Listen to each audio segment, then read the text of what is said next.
This is Still Enrolled. And welcome on into the latest edition of the Still Enrolled, a Big Ten football podcast. As always, Ryan Hickey alongside the voice of reason, Brian Tripp. If you are new to the pod, number one, welcome. Number two, make sure wherever you're consuming, you're subscribing. On YouTube, Still Enrolled is the channel name. Same name for wherever you get your podcast. We got a lot of good stuff coming your way, especially with a big Week 3 preview here. We got some really intriguing games highlighted by Wisconsin, Alabama. We got a few others as well here that we'll dive into.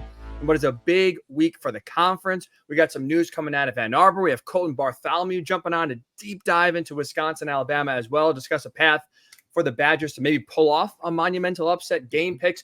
We have so much to get to. Tripp, let's do it, man. Big Week 3 coming up here. How did I officially get coined the voice of reason on this podcast? I want to know that. And by the way, I got my contract officially signed. I did not know that Sherrone Moore was working without a contract at Michigan. So they finally finalized the redundancy department, a 5-year deal with a base salary of $500,000 and $5 million. So that's where the real money comes in. $5 million in additional compensation in year number one. Obviously, there's other details of that contract, including bonuses. But I don't know that I was unaware. I was very unaware of Sherrone Moore's contract status in Ann Arbor. I guess it was just a foregone conclusion. But it always seems like, even on a week where you expect things to be a little bit peaceful at Schembechler Hall, Denard Robinson going to be suing the Big Ten Network for name, image, and likeness returns that it felt like he was owed from back. And how come there's always the rumblings? It's the ghost of Fielding Yost. There's always something coming out of Ann Arbor. You're right about that. And this one is just bizarre. I'm with you. I just assumed when he was announced in January and they threw out contract details that it was signed, signed, sealed, delivered. There's a pen to paper. And it's like, oh, actually, he coached the first 2 games without a formal contract in place. My assumption, honestly, just goes to because of the looming, or I guess overhanging NCAA investigation. Now we've already known that Sherrone Moore's deleted text messages. We don't know what those messages said, but they were to Connor Stallions and they were deleted. Not the best, I'm going to say, if you are innocent to delete messages if you had nothing to hide. I'm assuming that, is there language in there that offsets if the hammer comes down on Moore or on Michigan? Like, that's the only thing I can assume at this point and why it took so long. The guy was hired in January and I don't remember a coach ever coaching games without a contract. His buyout only begins. This is the most fascinating thing that I think I read. His buyout begins at $5 million and decreases by $1 million each year, down to $1 million in the final year of the contract. Meanwhile, there are other coaches across the country who have upwards of a $60, $70, $80 million buyout at the beginning of their contract. That obviously decreases as the length of their contract they start to reach the termination date. But that is a very small buyout for a guy like Sherrone Moore at Michigan. And in 2024, I didn't know that we still had verbal and handshake agreements that held any weight. But I guess that's the case with Ward Manuel, Sherrone Moore, and any Michigan men. At least to me, that means trust is still alive somewhere, right? Yeah. My goodness. So congrats to Moore. I'm not I trust you that much. Okay. It's more than I could say reverse, but that's why you're the voice of reason on the show, because you tell it as it is and you kind of reel me in. So to answer your first question, that's why you got the nickname, because you are the one that makes sense on this pod. As you have coined before, the hot take man. Throw some. Yeah, you told me, speaking of hot takes, you told me big Week 3 here in the Big Ten. And there's an interesting line of games. Alabama at Wisconsin, some of those traditional rivalry games, the Apple Cup, Washington State and Washington, what's no longer termed the Civil War between Oregon and Oregon State, Notre Dame at Purdue, and they haven't played at Purdue in over a decade here. Indiana at UCLA, a Big Ten game. The only version of UCLA we've seen so far is week number 1 when they were at Hawaii and looked terrible, but won the game. So, I don't know if there's a marquee matchup this week. I think a lot of people, when Alabama and Wisconsin signed the home-and-home contract, thought And that's when Wisconsin was in Big Ten championship games, putting together 10-win seasons. That this is a home run for fans, and it's a really rare opportunity to see an SEC team come north of the Mason-Dixon line, albeit still early in the year in September. I can't wait to the playoffs, and you have to see an SEC team do it sometime in December. But that you thought might be a marquee matchup. Obviously, Alabama struggled last week against USF. The final score doesn't resemble the type of game it was, and Wisconsin, certainly, they got the results they want, but probably not how they wanted to get to those results. But it's an intriguing week 3, definitely in the Big Ten.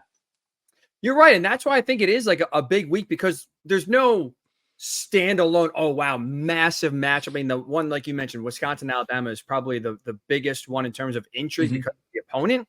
But the reason why I think it's big, and we'll get into this here in a little bit, because this is, for the most part, the last week of non-conference games for most teams. This is their third and final for the Big Ten. Like, I think this is the last chance to kind of really chart the season forward for the conference, because once you play interconference games, then it's tougher to compare SEC to Big Ten to Big 12, because you're playing all common opponents in your conference, and there's not a ton of opportunity to see, how does the Big Ten look against the Big 12? How does the Big Ten look against the SEC, et cetera?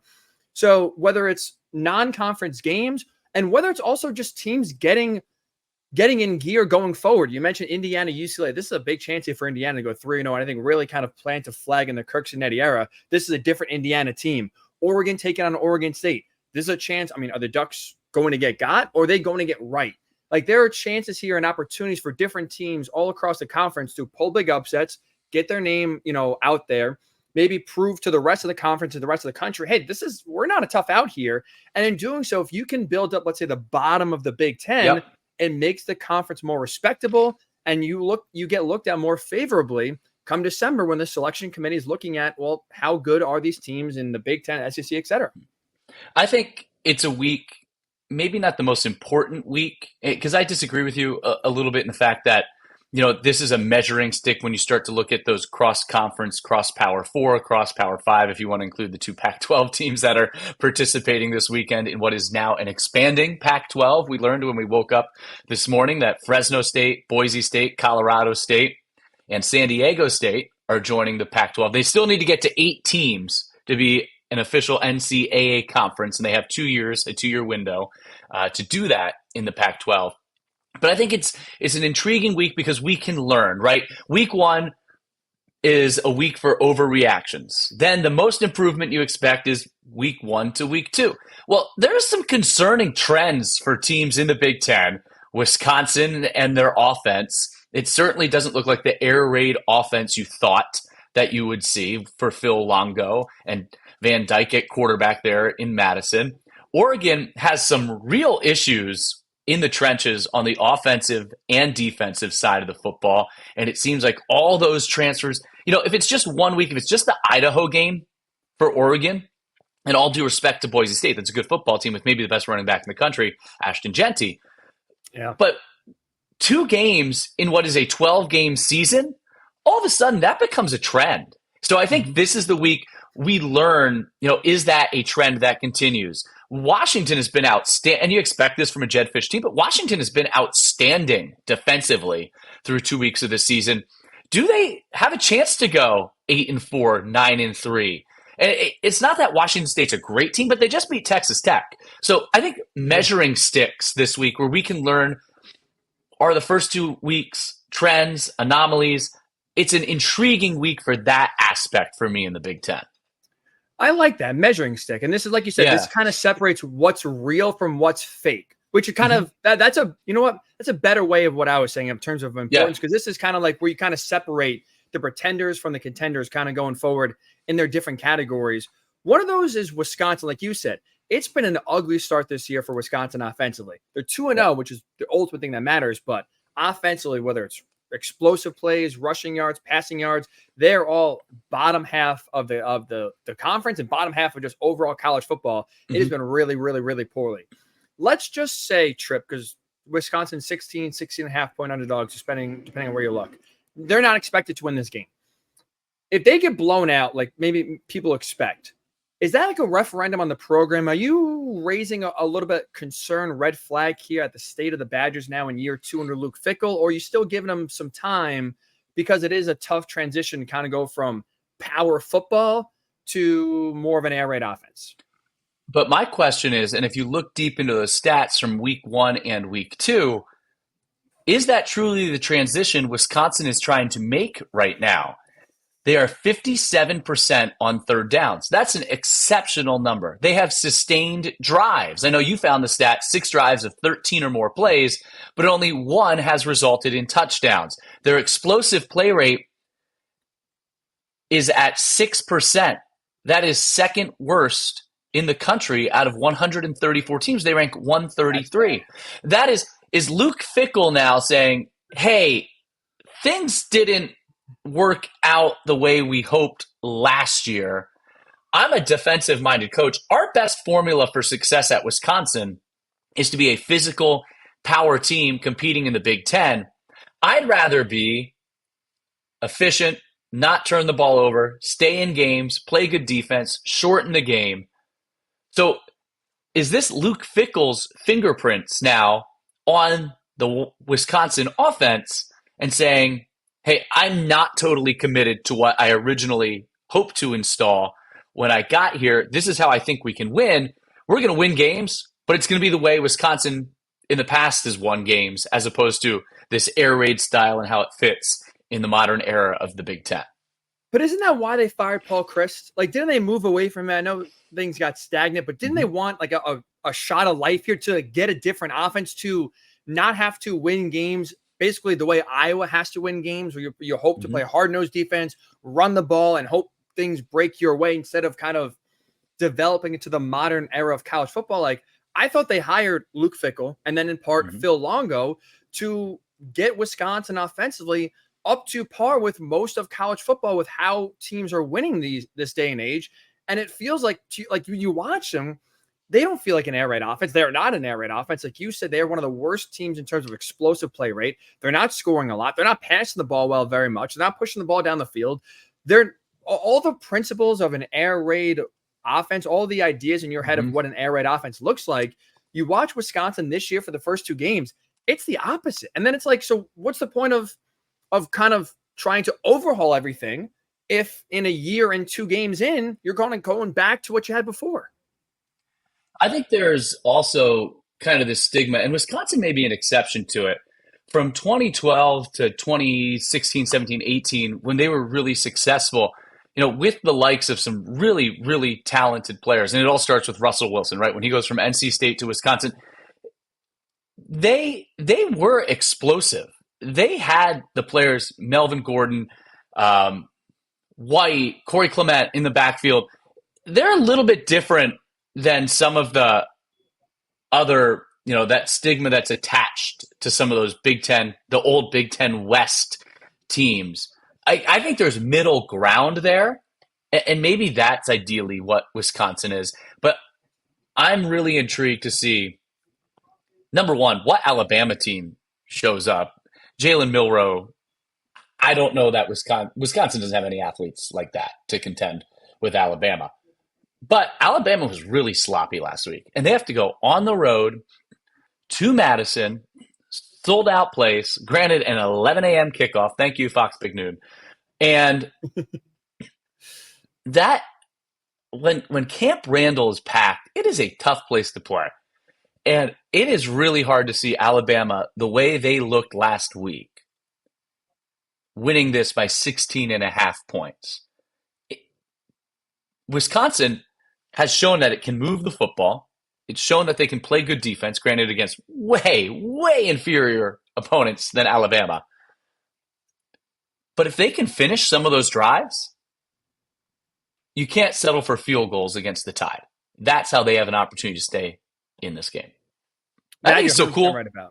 I think it's so cool, too, that Alabama's going to Madison, and then Wisconsin will make the return trip to Tuscaloosa. It's the first visit for Alabama to a Big Ten stadium since 2011 when they visited Happy Valley to take on Penn State in a home and home, the back end of a home and home there.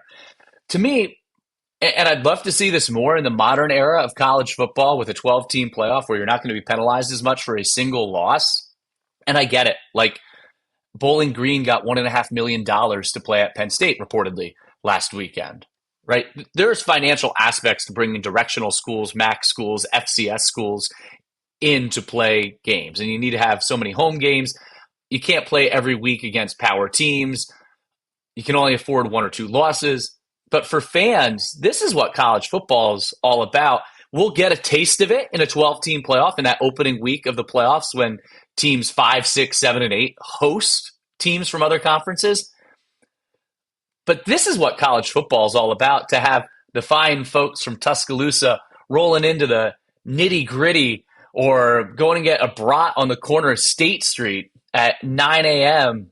while consuming a nice liquid beverage. Like, this is what college football, that experience of going to Madison and enjoying a fun-filled, brat-filled, beer-filled day is what college football is about. To get to experience the traditions, the history, the jump around, the Camp Randall, that's cool. And I hope we get that more with a 12-team playoff. I don't know that we will because of the financials of college football, but I hope we get to see that a little bit more. It just depends on scheduling philosophies and if your team wants to be adventurous and what the financial aspects of college football are in the modern era. Could not agree more. Like, there are so many great traditions across all of college football that I think fans should be able to experience them. Like you said, how you do it are these not only good, important non-conference games, but on home soil. USC LSU was a lot of fun. Great environment in Vegas. Yep. That would have been 10 times better if it was at the Coliseum or in Death Valley. Like, that would have been a sick trip for SC fans to go down to Baton Rouge or Culture Shock for a game in an environment that otherwise you would never get to experience because schools like that rarely play. I hope, like you said, it happens more often now with a 12-team playoff. But it's like, you look at Penn State, for example, they just finalized and released their non-conference schedules for the next 4 years. They are playing nobody. FIU, Temple, Villanova, UMass, like, they have all cupcakes. And that's frustrating. I'm not saying you have to play a Power 4 team every week, but one, like, out of the 3 non-conference games, I don't think it's too much to ask to once a year play one of these big-time schools, preferably at one of their home venues to get the full experience. Like you said, it just, for me at least, one of the greatest environments I've ever experienced at Beaver Stadium was 2021 when Auburn came to town. There was a palpable buzz, in part because it was a different opponent. Oh, the SEC is coming to town. And vice versa. My friends and I, we went to Auburn in 2022. Is one of the, like, it's a trip we still talk about. Those experiences, I think, what college football fans should get. And I hope going forward here, more schools are like, you know what, 12-team playoff, 1 loss won't kill us, and 1 win in that game can help you. You know, it is more from positive. It is more than a college football experience. It is a cultural experience to go to some of these different venues, to experience the Pacific Northwest, to experience the South, to experience Austin, Texas, to experience Norman, Oklahoma, to be a kid from Long Island, right? Going to Auburn, Alabama. Like, it is a cultural experience. It's cool, and college football can unite us like that. And when else do you get an excuse to round up your buddies and go and experience a different, not just a great game, a great environment, and all the traditions of college football, but to get a cultural experience like going to Columbia, South Carolina? Like, how cool is that? And I think that's where college football transcends. It transcends the football elements of it. But what a lifestyle experience. I remember, and I was fortunate enough, and I know we're going to get, like, let's preview this game more here in a minute with Colten Bartholomew. But when I went to Tuscaloosa in 2010 as a part of student radio with Penn State, nice. We flew into Alabama. We missed our flight in Philly because the Garmin GPS took us the wrong route to avoid traffic. Missed our flight in Philly. Had to fly into Atlanta. And do you know how many Waffle Houses there are between Atlanta, Georgia, and Birmingham, Alabama, where our hotel was? But then to be in Birmingham, drive into Tuscaloosa, see the tailgate scene in Tuscaloosa. It's a hot, sticky environment. It was... Number one, it was an awesome experience as a college football fan, experience their traditions, get to call a game there as a student is something you'll never forget. But going to a game in Tuscaloosa, while the values and what they care about and college football might be the same. There's a big difference between going to a game in Tuscaloosa than there is in Happy Valley, and way different than going to a game in Columbus, Ohio, and Ann Arbor, Michigan. It was awesome. It was, and a lot of these college towns are in the middle of nowhere. So it's like there's no excuse for you to go to them unless, for the most part, your team is playing in them. It's awesome. I really hope we get more of it here. So kudos to Alabama. Kudos to Wisconsin for setting this big clash up. Same thing last week, Texas, Michigan. That's cool if you're a Texas fan to go to the Big House, experience one of the most prestigious environments in college football. It's awesome. I hope we do get more of it here. So we'll get into, there's so much to get into here with week number 3. So don't you worry, we got so much covered here. So we'll get into that here. But when we do return on the pod, we will welcome Colten Bartholomew, really dive deep here, talk about the path for Wisconsin to pull off an upset over Alabama. This is the Still Enrolled podcast. And welcome back in. It is, of course, Still Enrolled, a Big Ten football podcast. Ryan Hickey alongside Brian Tripp. Let's take a deep dive here into this big non-conference matchup. Alabama coming to Madison to get a breakdown here, talk about Wisconsin's offense, talk about what they need to do in order to pull off a big-time upset. Let's welcome to the pod Colten Bartholomew. Does a great job covering Wisconsin for BadgerExtra, also the Wisconsin State Journal. Colten, welcome on, man. How are you? Yeah, I'm great. Thanks for having me on, guys. Appreciate it.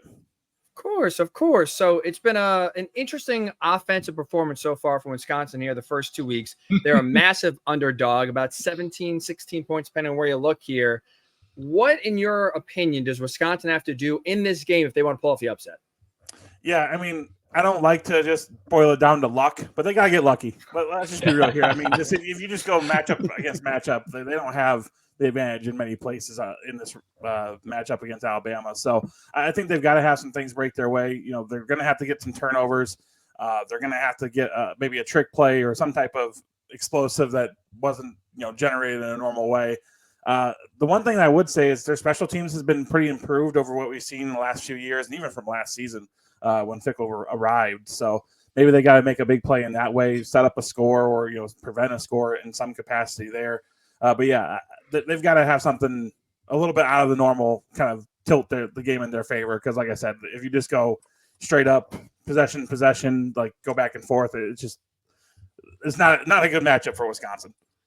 Ryan talked about the offense, and he mentioned explosive plays. I think everyone thought with Tyler Van Dyke, this is an offense that's going to continue to build on that air raid, try to stretch the field, create big plays.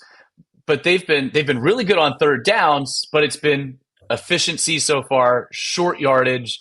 It doesn't feel like what everyone thought the transition would be when Luke Fickell became head coach on the offensive side. Is it an anomaly so far, 2 games into the year? Where do you feel like the Wisconsin offense is trending? What's Luke Fickell's role with that Wisconsin offense? Yeah, so that's a good question. So I think the first 2 weeks, and I'm not predicting that this is going to be a crazy explosive offense down the road, but I think the first 2 weeks they handcuffed themselves pretty hard in terms of what they were going to show. And, there's pluses and minuses to that. Obviously, you don't want to put everything on tape for some of your bigger games against Western Michigan, South Dakota in Wisconsin's case. But I think that they maybe hurt themselves in terms of the fan excitement and just the perception of this team by being so limited on offense and intentionally slowing things down like they did.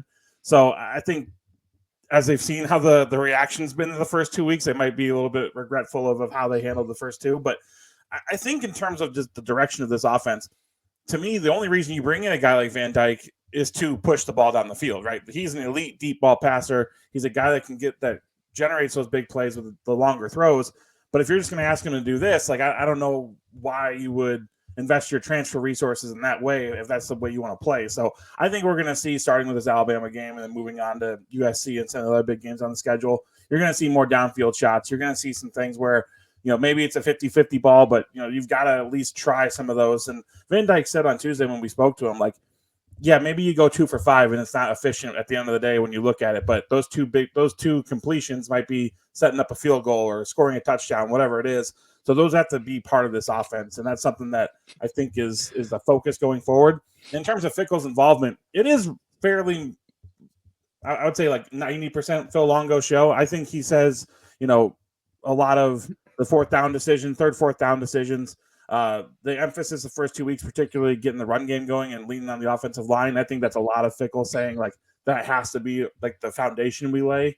So I think there's a little bit of involvement there, but it is a lot of what Phil Longo wants to do. Talking about that run game, is Walker going to be good to go? What's his status, and what can he mean for the run game? Yeah, it sounds like it's going to be a game time decision. It sounded like he was close last week, and then they said, you know what, all right, let's hold back, and hopefully they can have him back for Alabama. So I think it's going to be a game time decision, but I think things are fairly positive. So we'll see. I mean, they practice. They do like a walkthrough on Sundays, don't go on Monday, and then Tuesday, Wednesdays when they go really hard. So I haven't heard anything negative coming out of that, but I also haven't heard like, oh yeah, he was full go either way. So like I said, game time decision for Walker. And in terms of how that affects the game, honestly, yeah, he's going to help. There's no doubt he's a very talented player. I just think that they've got enough running back depth that even if he weren't to play, it probably wouldn't affect things too much. I really think this game comes down to how well Van Dyke can play and attack this Alabama defense, because, you know, even in that last week game with South Florida, Alabama's defense got off the field pretty quickly. They only let up one drive, really. But so I think it's really going to be about how Van Dyke can attack them and create some plays down the field, because I don't think you're going to win too often challenging Alabama's front seven in a running battle, even with Wisconsin's offensive line, which is pretty good. Let's say, Colten, that like this is the game where they actually open up the offense, right? And the handcuffs are off and they actually try to kind of really lean into the Phil Longo offense. This game, but even like you said, looking ahead where you still play Penn State, you play Oregon, Iowa, Nebraska. There's some really tough games here on the schedule for Wisconsin coming up here. What's the ceiling for this offense? Like, how good can they be if now they're truly just full bore in the left lane of this air raid Phil Longo offense? Yeah, I think that really is going to come down to some development from the receivers. You know, Will Pauling in the slot's been the most dependable guy since Phil Longo and Luke Fickell got here, and I think he's a guy that you would expect in some of those big games to be a focal point, especially on third down. We've seen him to be really the go-to guy for multiple quarterbacks here in this offense. But I think you've got to see some steps forward from guys like Bryson Green, who's a transfer from Oklahoma State that they brought in. He's probably their best deep ball threat in terms of winning contested catches, being physical at that point of the catch. He's got to be a guy that they get the ball to, I think, a little bit more. You know, that's one thing that I think has been a critique of the first 17 games here-ish of the Fickell era, was these outside receivers have really just been go deep and we'll try to get it to you maybe. Not as much, maybe some shorter routes and trust you with the ball after the catch. And a little bit of that is just maybe not getting the separation that they need to, but I think that the offense needs to do a better job of getting them chances as opposed to expecting only the deep passes to be their opportunities. So I think Bryson Green's a guy that's really got to step up. CJ Williams and Vinny Anthony have been kind of splitting the reps at the other outside receiver spot. Those are both guys that I think can do things with the ball after the catch, but I think are really going to be more, you know, possession receivers and getting to the sticks and getting first downs and keeping the offense on the field. So like I said, for this offense to reach a ceiling, it's got to be the receivers stepping up and making some strides. But in terms of what it can be, like, there's no reason this shouldn't be a 30, 35-point game offense, in my opinion, with the talent they have and the quarterback they have, and then the faith that they have in their offensive line. It's just they've got to play with a little bit more pace. They intentionally slowed things down the first 2 weeks, and I think that's going to change on Saturday. And I think they've got to get these receivers some more chances as opposed to just expecting them to get down the field. That would mean cashing in for a few more touchdowns too, instead that would certainly help of too, settling for field goals. Along those same lines, you know, if an offense can get on track, look, you know what you're going to get when you're playing in Iowa, like Ryan mentioned, but it starts this week. Alabama, Oregon, Penn States of the world that are going to score 25, 30, 35, 40 points a game. What's the ceiling for the defense? How good is this defense this year? And can that be something they can fall back on in bigger matchups against great teams like they're going to face on Saturday? Yeah, I thought it was going to be. I thought this defense had that ability talent-wise, especially what we saw from spring and training camp. But so far, the outside linebackers haven't been the disruptive players that they need them to be. You talk about guys like John Pius and Leon Lowry, two of their transfer additions that throughout the entire offseason were just wrecking shop during practice. And I thought they were going to come in and, you know, become national names in terms of edge guys on defense, and they've been kind of no-shows. So that's got to change for this defense to really step up and be impactful. I think their defensive line took a big hit in training camp when they lost James Thompson Jr., who's an experienced guy and probably their best defensive lineman. So they're really relying on a rotation there. I would say only one guy, Elijah Hills, has stepped up in that room so far. Mm-hmm. That's something that they've got to address because I'm not saying they need to be studs that they don't need to be in the backfield all the time, but they got to do a better job holding their gaps and not getting stretched out like they've been the first couple of weeks. It's interesting because you don't think of Wisconsin as a defensive back place. It's mostly linebackers, kind of front seven guys, but really the secondary has been arguably the strength of the defense so far, with Hallman and Wohler back from last season after really good years. And then, Xavier Lucas on the other side, the guys really come on, Isaiah Forkerine as well. So I think this secondary has done a really good job. This is going to be the biggest test by far. You could argue probably all season with the way that Milroe extends plays and loves throwing the ball down the field. So I'm excited to see what that looks like on Saturday. But for this defense to reach its ceiling, it's going to have to be the linebackers getting more pressure, getting in the backfield more often, and causing some negative plays that just haven't quite happened yet. We were talking right before you hopped on about just the uniqueness of Alabama coming north to face a Big Ten team. We think it's great for college football. I'd love to see it more. Obviously, there's so many things that play a factor into why it doesn't happen. Decisions financially, what you're trying to do to make a 12-team playoff, or even a 14 playoff in the past.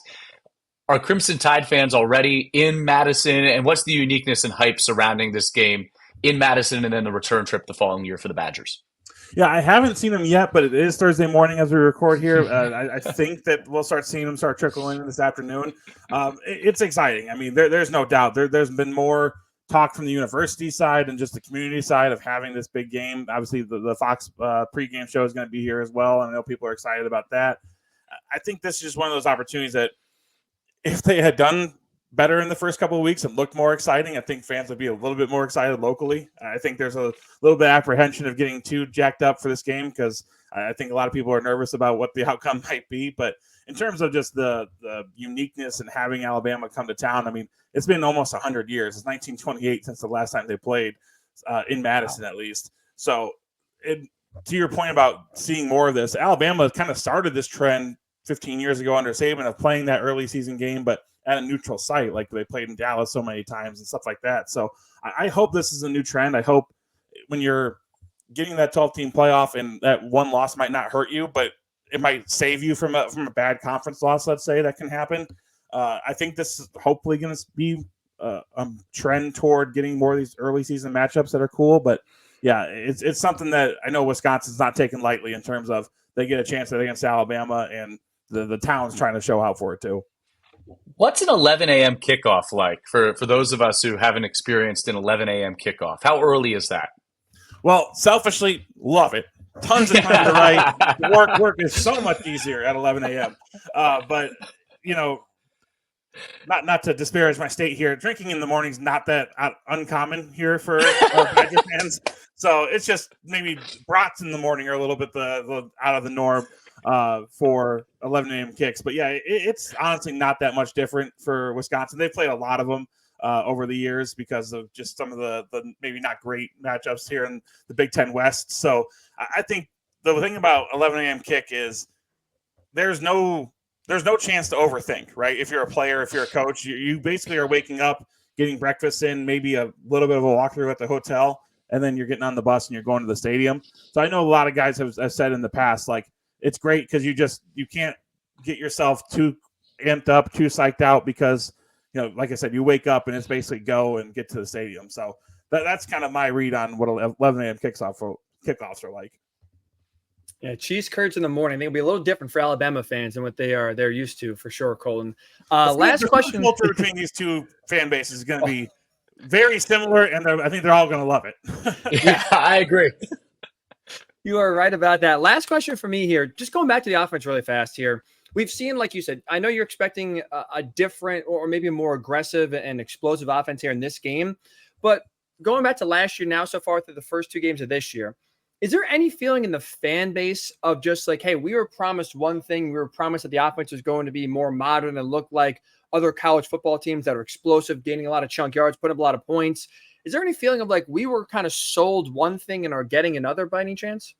Oh, yeah, for sure. And I think that goes back to what I was talking about with the receivers, that there needs to be a step up from that group and getting open. The quarterback's got to try to get those balls down the field more often because if you look at until last year in the bowl game when Tanner Mordecai really attacked deep and changed what his season-long stats looked like, his average depth of target was I think, less than 10 yards, and that was the lowest in his career. So that's just not what you're expecting when you bring in an air raid offense. And Phil Longo's never been a true air raid. It's been a little bit different. He's been a guy that will run the ball with this system. The passing game obviously has its idiosyncrasies, but I think the biggest thing is, if you're going to play this way and you're going to have this big culture shift in terms of an offensive philosophy, you've got to be able to get those explosive plays, because if not, if you're going to be, kind of ball control and defense like they've shown, like, I don't understand the recruiting philosophy of, all right, let's get more receivers to then run the ball. So I think there's a lot of people in the fan base that are kind of saying, like, all right, if we're going to make this change, like, we've got to start showing it, because there's frustration in terms of, we as a fan base have been watching one style of football be fairly successful, maybe never going to be national championship level, but now it's like, all right, cool, we're like the 25th best air raid offense in college football. Like, what's that doing for us? Might as well be the third best or second best pro style 2 tight end set than what they're seeing right now. So I think there is definitely that feeling starting to grow in the fan base. Colten, really appreciate it. Enjoy reading your work. Great stuff, as always, with the Wisconsin State Journal. And enjoy the game this weekend. Have a great rest of the season. Sounds good. Thanks, guys. Ryan, great stuff from Colten Bartholomew. Can't wait for that game. You know what cures everything? Whatever style of play, winning. As long as you win, fans don't care. Fans don't care how it looks. You just got to win. You're right about that. 2-0, but also, like you said, look at the level of competition here. Mm-hmm. Fans could get – this is ugly. We've seen college football, nonetheless, we've seen fans turn quick. Not that Luke Fickell calls to get him fired or whatever, but a lot of the joys will quickly, the honeymoon phase is over for Luke Fickell. Yeah, this is not to win. I think to be competitive here is important if you are Wisconsin and Luke Fickell. Yeah, I think that's a great observation. It's because you're measuring it up to what expectations are. And I know we're going to dive into these other games. Like Oregon, a nearly 17-point favorite at Oregon State going to Corvallis, they're 2-0. They've done some really good things on offense. Idaho just beat Wyoming, and not to say Idaho's anywhere near the level of what Oregon's expectation was. Oregon's done enough good. It's just that they were expected to be a bona fide national championship contender coming into the year. Boise State, right? Most people think that could be a college football playoff team. Now, after NIU's win at Notre Dame, Boise State and NIU are the group of 5 teams that people are talking about for the college football playoff. But Oregon was supposed to be a juggernaut right off the bat this year.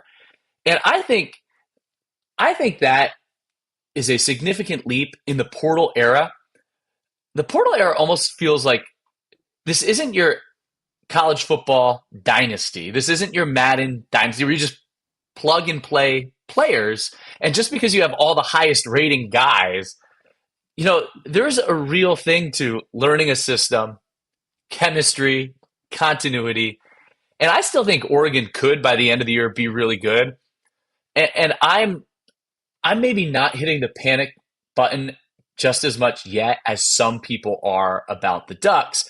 But back to our point right at the beginning, this is a weekend against an Oregon State team that is a surprising 2-0, had a really, really surprising, I think, start to the year with how they got to 2-0. This is a interesting week for the Ducks. And it's not, are they going to win? They're going to win. But it's by how much and how do they look. And they need better play on their offensive and defensive lines this week in Corvallis. That's the biggest thing. And it sounds like their right guard, Matthew Bedford, is going to come back. Dan Lanning said he's confident he could play. That will alter how they align their offensive line. And then maybe you start to get that content. Not only did they lose Bo Nix, who was the most efficient quarterback in Oregon history, they lost their center. That was the Remington Award winner last year. So just to assume, because you have Dylan Gabriel and all this talent all over the field, I think it's a giant leap. And maybe we should have pumped the brakes at the start for Oregon, but that doesn't mean they can't be that number 2, number 3 team in the country by the end of the year. They've won games, but Oregon State has surprised people so far, and that is a credit to Trent Bay, who replaced Jonathan Smith, who we saw have a big win last week in College Park with Michigan State. And that's why I think this game, even though you look at the spread, Oregon should win. Like, that's why I think it's a big game. Like you said, it's not about if they win. It's how they look and how do you take care of business, because through the first 2 weeks, they've really struggled at putting teams away. And then you look ahead, they have a bye next week, but then they're at UCLA. They are home against Michigan State. Then all of a sudden, Ohio State comes to town. That game is not that far away. And if this is another game, the third in a row we're looking at with Oregon here, where the same problems, offensive line, defense overall. Stop the run game. Clunky. Right. They're still getting a lot of penalties and having self-inflicted wounds. They needed two special teams. They needed two special teams touchdowns to beat Boise State. You could say they got lucky winning that game, like you said. Like, that's to get one special teams touchdown is huge. To get two is you had luck in your favor there. And if things don't improve starting this week, it's hard to see them even being competitive or winning that game against Ohio State here in a few weeks. That defensive line for Ohio State's going to get after them. You can't protect Gabriel. They have already allowed Tripp more sacks in 2 games than they did all last year. They're getting healthier, or should get healthier this week, which is huge. But like you said, how they look, how they take care of business, how they take care of the football, stop the penalties. It's not about win or loss for Oregon. By the way, in a hostile environment, Oregon State's going to be rocking this week. And shut out San Diego State last week on the road. Yeah, this is a big one here for the Ducks, without a doubt. Speaking of a big one, Tripp, how about Purdue? Like you said, first time in a long time, in-state rival Notre Dame is coming to town fresh off that NIU loss. If you're Purdue here, more than ever, with how you look so far, it's one game, Indiana State, I get it. We've had 2 weeks now to prepare for Notre Dame. You've seen Riley Leonard, can't be that impressed whatsoever. There's the path for Purdue to win this game. It's all about Devin Mockabee. I know that Hudson Card's been great, and they are the epitome of an air raid offense, Purdue is, but Notre Dame's secondary is really damn good. Like that is easily the strength of their defense. And I think the Irish have showed you they are susceptible on the ground. They are one of the worst rushing defenses so far through the first 2 weeks, at 100th in the country, allowing 100 which you wouldn't yards expect. on the ground. You wouldn't expect that from Notre Dame. Right. And so if you can get Devin Mockabee going here early, play some ball control, kind of like NIU did, that I think an upset here, we'll give our picks in a little bit. I think an upset here for Purdue is absolutely real.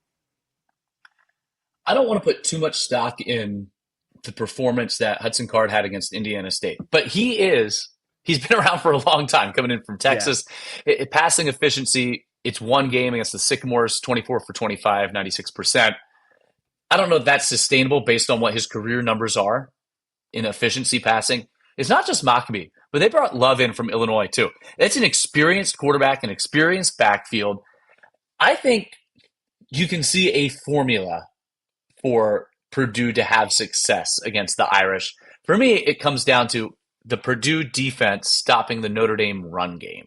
If Notre Dame can get on track, and it's not just the backs for Notre Dame, it's Riley Leonard and what he does in the run game.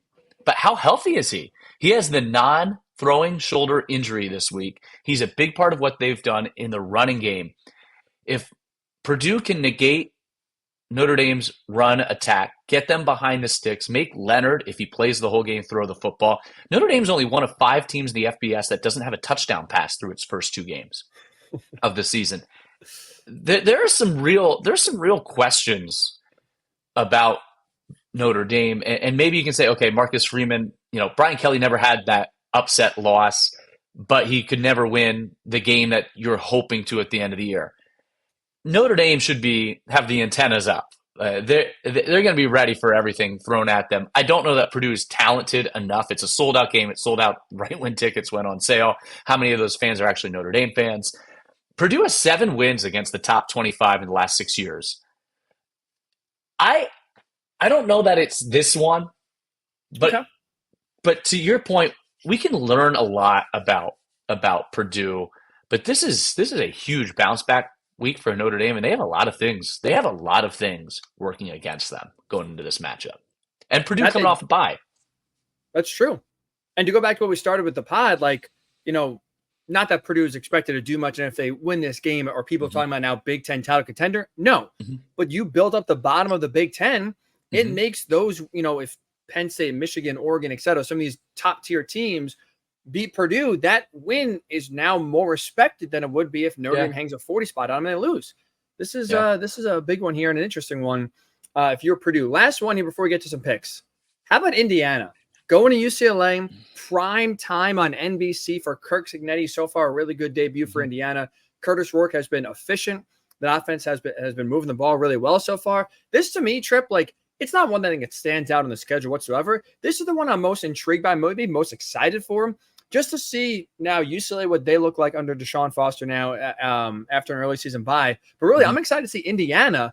Not that, again, UCLA is the best opponent, but this is on the road, prime time, really a first true test on their schedule to see how truly good they could be this year. And any team, I don't care who the opponent is, if you can put up 77 points, you have a pretty darn good. You have something working for you offensively. And Rourke going to UCLA, look, you're going to a historic stadium. It's not going to be the most difficult environment in college football history, playing in Pasadena against the Bruins. UCLA only ran for 24 yards on 13 carries against Hawaii 2 weeks ago if you take away the quarterback scrambles. Now, they were without both of their offensive tackles for a significant chunk of that game. They'll get, it sounds like, both back. But I think this is, and Indiana's favored by 3. I think that makes sense. And I'm intrigued by what Indiana can do. And a good year for Indiana is a winning year. If they can get to 6 wins, 7 wins, if you start 3-0, you don't even have to play 500 football the rest of the way, and you're there. Like, this is a huge game for them in achieving their end-of-the-year goals against a team that arguably is a pretty even matchup for the Hoosiers. And you have to be really, really impressed by them so far. But I'm with you. Yeah, it's interesting in the fact that is UCLA going to be a mess like they were in week 1? And Foster had trouble with clock management and field. Like, there's some interesting decisions. And, you know, it prompted me, like, he played in the NFL. He went to UCLA as a graduate assistant, went to Texas Tech as a running backs coach, was on Jim Moore's staff as a coach at UCLA. Chip Kelly retained him, and now he's a head coach. Like, there could be some growing pains there besides a faulty press conference in Indianapolis.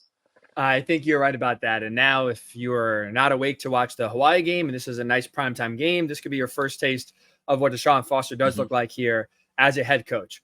All right, Trip, let's wrap up the show with some picks. Let's make some predictions. Let's get our predictions now on officially the slate. Let's go with the big one here. We talked a lot about so far.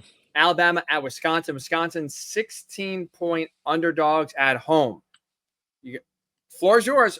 Calling it upset, calling a cover here. What do we think? I think Bama is going to come ready to play. Jalen Milroe, what happened to them last week? It's a tough environment. I think Wisconsin has – I like Bama to cover. I think it's a big win for the Tide. I'm with you. Yeah, I know Colten was optimistic that at least they'll be more aggressive offensively. Until we actually see it, I'm not sold that this is going to be a high-flying Wisconsin offense. It's going to put up 30 points against this Bama defense, and you said it. I think the worst thing for Wisconsin to happen to Alabama last week was that this was a close game against USF in the fourth quarter. Yep. I think Kalen DeBoer is going to get those boys ready to play. They're going to come out sharp, focused, intense. I think they swing first, and I'm with you. I think this could be like a 41-17 blowout here, early one in Madison. Game we've not gone to so far. Yeah. Apple Cup. Washington State at Washington. Huskies so far off to a good start. 4.5-point favorites at home. A nice little old school Pac-12 rivalry here. In week 3, Washington at home. Do they cover, Trip? You know, this is a really interesting matchup because Washington State is 2-0, and they beat Texas Tech 37-16. They've been really good on offense, big play offense, averaging 20 yards per reception. But this game comes down to the defenses for me. Washington's defense against not good teams, Eastern Michigan being one of their wins this season, their defense is only allowing 6 points per game and 229 yards per game. Washington State's defense, as good as their offense has been, and they've been efficient, they've been effective, they're allowing 23 points per game and 470 yards per game. If Will Rogers continues to complete passes at nearly an 80% clip, they have some of their playmakers back from last year. Giles Jackson at wide receiver, Denzel Boston have been off to good starts. You couple that with what Steven Belichick has done with their defense. Yeah. I like Washington. I do. I don't think they've played anyone marquee. Washington State's kind of a surprising start to the year at 2-0, especially that big win against Texas Tech. A really sneaky good matchup in a big rivalry game. I like Washington, though, because I don't trust Washington State's defense. I trust Washington's defense. Yeah. That's exactly where it comes down for me. I'm with you. I expect Will Rogers to continue. I think the Huskies will put up points. I mean, I think Washington State will as well. But Who do you trust to get a stop more? Who can get that 1 or 2 possession swing here to really change the momentum? I'm with you. I think Washington does it at home also helps as well. Giving the Huskies minus 4.5 to cover at home. So we're in agreement here. Alabama minus 16. We're in agreement. Washington minus 4.5. We just talked before about what used to be called the Civil War. Oregon 16.5-point favorites on the road at Oregon State. The Ducks so far 0-2 when it comes to covering the spread. They are 2-0 in the win column, which is all that matters. They going to get their first cover of the year, Chip, here? Or do you expect another close one in a rivalry game? Yeah, I think they win, but I think it's like 14. So I'm going to say no, they don't cover it. I think 14, I think they start to make some steps in the right direction. But I think being on the road in Corvallis in a rivalry game against an Oregon State team that's been surprisingly solid so far, I see this as like another 35-21 type Duck win. Maybe not as uncomfortable as the first couple games this year, but in the end, maybe more of a 14-point victory, 13, 14-point victory for the Ducks. What's the definition of insanity, Trip? Repeating the same thing over and over again and expecting different results. I thought I stumped you for a second. I was going to say, oh, boy. No.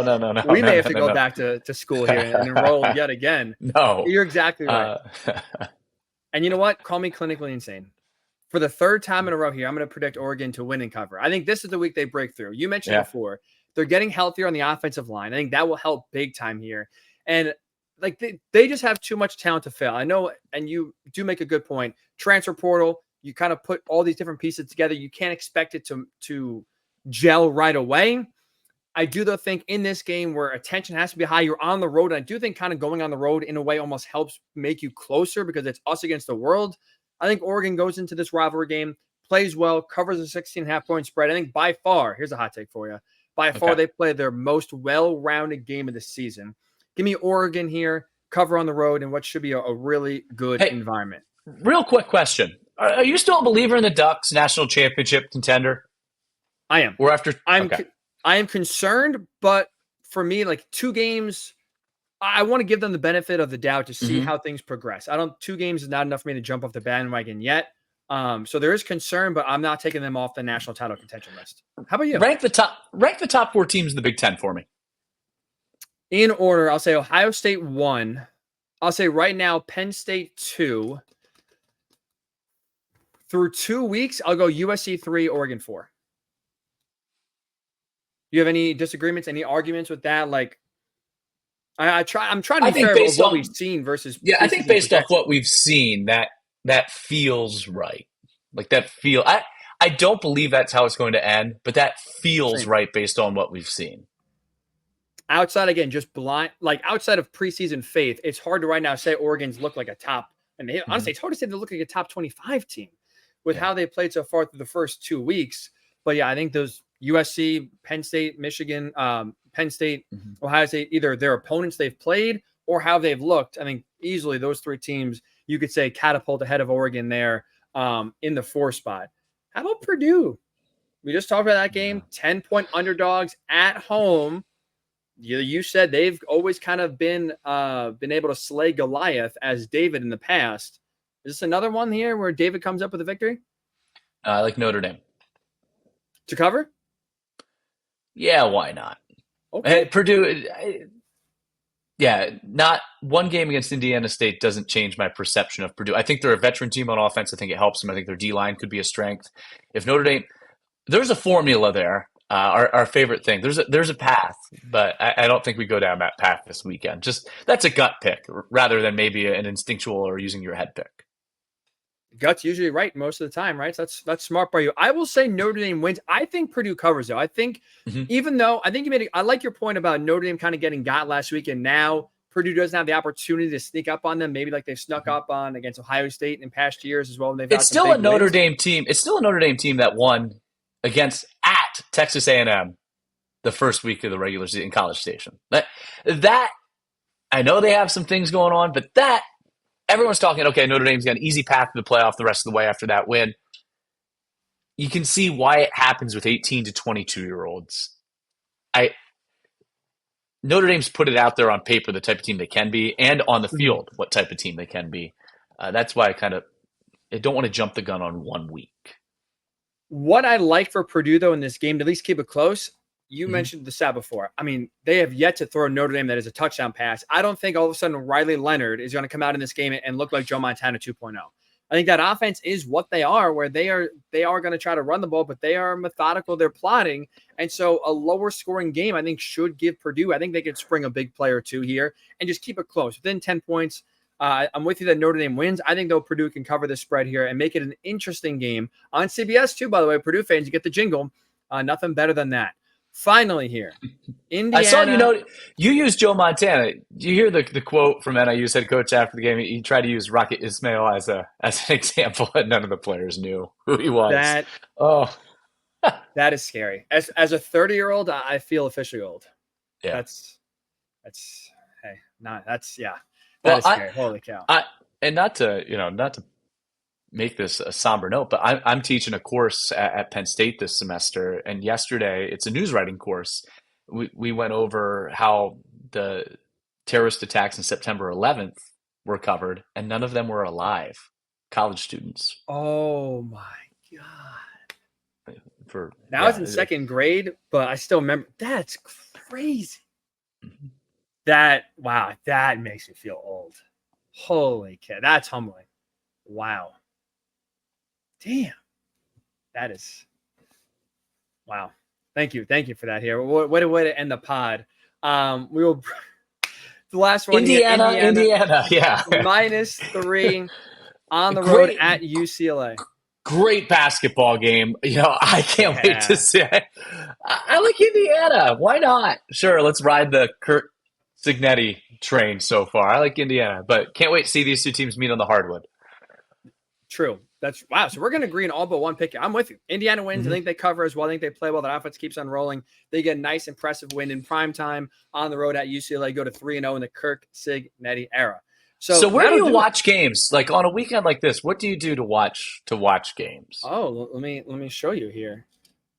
Right there. This is great for our audio-only audience. So you just peer over your left shoulder and you watch the TV. If you're watching on YouTube, you see. Yeah. Are you in your bedroom? Yeah.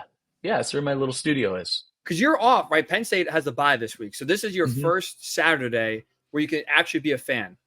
And only. You got 2 byes. Yeah, but I have some other games that I'm doing that weekend. This is my only weekend off until December 13th, 14th, 15th. Oh, so forget about my watching patterns. What are you doing this weekend? This is a big weekend for you. I don't have watching patterns. I don't. Exactly. So this is, you got to build in, a 1 week only plan here. How many screens you got working? I'll probably go somewhere with multiple screens. Okay. Smart. That's the only downside here. I got a laptop. I usually borrow my girlfriend's laptop, so we can get like 3 going.